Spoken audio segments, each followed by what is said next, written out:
Je m'appelle Axel, j'ai 21 ans. Là, je suis en web design. C'est ma 4e année MJM. J'ai commencé par l'atelier préparatoire, en fait, qui est juste la mana de MJM, donc la mise à niveau artistique. Ensuite, j'ai enchaîné sur mes 2 années de montage vidéo et j'ai préféré faire une dernière année pour me spécialiser, entre guillemets, dans le web design.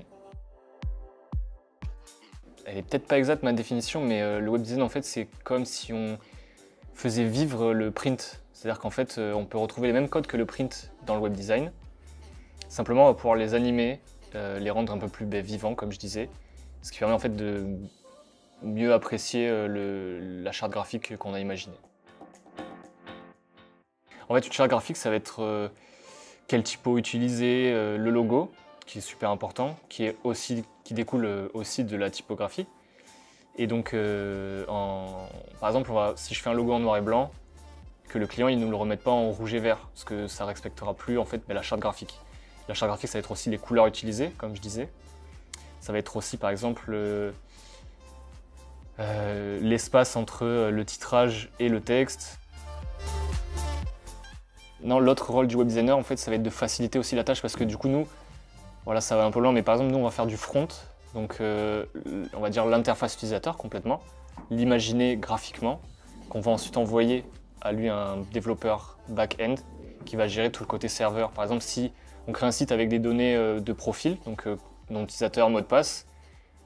Moi, personnellement, j'en suis pas capable. Donc je vais demander à quelqu'un qui s'y connaît bien mieux que moi, si lui, il peut coder ça.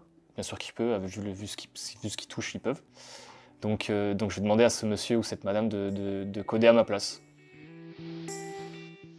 Ce qui m'intéresse pas mal dans le web design, c'est qu'en fait, on va pouvoir imaginer un concept en entier et le retranscrire ensuite sur un site. Et l'avantage qu'il y a dans le web design et qu'il n'y a pas sur le print, c'est qu'il y a des animations, on peut créer des bouts de vidéo entre guillemets, et ce qui permet en fait d'être un peu plus libre dans ses créations. Les trois se rejoignent parce que dans la vidéo, on peut avoir des images fixes et qu'on va retrouver dans le graphisme print. Sur le web, c'est pareil, on peut avoir des animations, donc des hovers, c'est-à-dire quand on passe sa souris sur un bouton, il va changer de couleur ou avoir une animation. Et sur le print, on a des images, donc forcément tout est lié au visuel tout simplement. Alors on utilise beaucoup XD, qui sert en fait à faire des maquettes tout simplement. Ça n'a pas d'autre utilisation je crois. Et ça permet aussi en fait de presque créer un site, mais sans pouvoir le mettre en ligne en fait. C'est-à-dire qu'on va pouvoir imaginer tous les principes de liens. Par exemple, on va créer un bouton et pouvoir le lier à une page. Et en fait, sur XD, on va pouvoir cliquer sur le bouton et nous amener à cette page.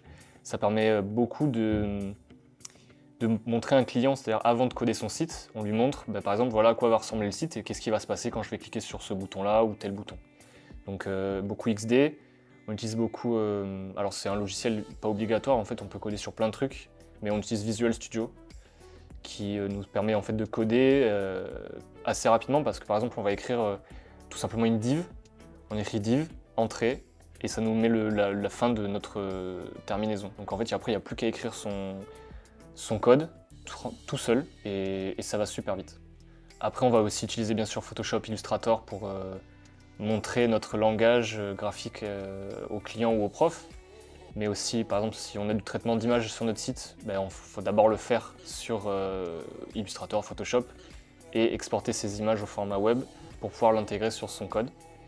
On utilise un petit peu aussi After Effects pour créer des gifs, c'est plus pratique. Pour faire par exemple, on peut faire par exemple la pub de son site, ce qu'on avait fait au premier trimestre, c'est-à-dire créer un trailer en fait du nouveau site tout simplement. Alors ça dépend, il y a des fois des clients qui vont venir nous chercher parce qu'ils ont besoin de quelque chose, d'un nouveau site, une nouvelle identité graphique. Mais ça peut être aussi nous qui allons voir par exemple, on va sur un site d'un marchand dans notre ville, on lui dit que son site il est peut-être pas complet ou qu'on pourrait retrouver des nouvelles choses, ou alors que son site est trop vieux et qu'il n'a pas évolué au niveau du graphisme, etc., que ça fait trop ancien. Donc on peut lui proposer nos prestations pour réimaginer un site, carrément une nouvelle charte graphique. Et en fait, pour leur expliquer tout ça, tout simplement, le mieux c'est de créer en fait en amont et lui proposer des planches ensuite pour qu'il se donne une idée, parce que imaginons, je vais démarcher mon boucher, lui, le graphisme, ça lui passe un peu au-dessus, je pense. À part s'il est passionné par ça, ça va lui passer au-dessus. Donc le mieux, c'est d'avoir des exemples assez concrets de ce qu'on peut lui proposer. Ou alors des travaux passés pour que lui nous demande, par exemple, s'il a des envies spéciales une fois qu'on lui a proposé nos prestations.